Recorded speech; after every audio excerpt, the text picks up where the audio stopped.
Hong Kong, John Lee was elected as Hong Kong's next leader Sunday by an election committee comprised of nearly 1,500 largely pro-Beijing members.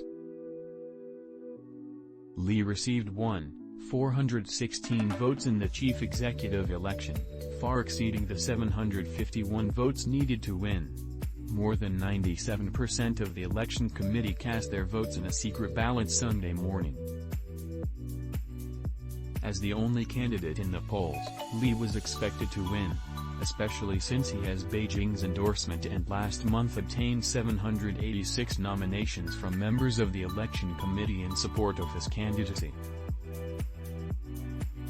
Lee will replace current leader Carrie Lam on July 1. The election on Sunday follows major changes to Hong Kong's electoral laws last year to ensure that only patriots loyal to Beijing can hold office. The legislature was also reorganized to all but eliminate opposition voices. The elaborate arrangements surrounding the predetermined outcome speak to Beijing's desire for a veneer of democracy. Though they will vote in a secret ballot, Hong Kong's electors have all been carefully vetted.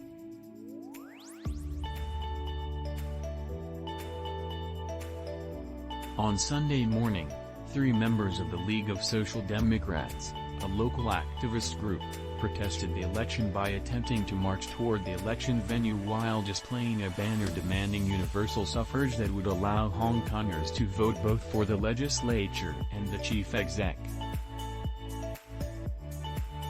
One person, one vote for the chief executive. Immediately implement dual universal suffrage.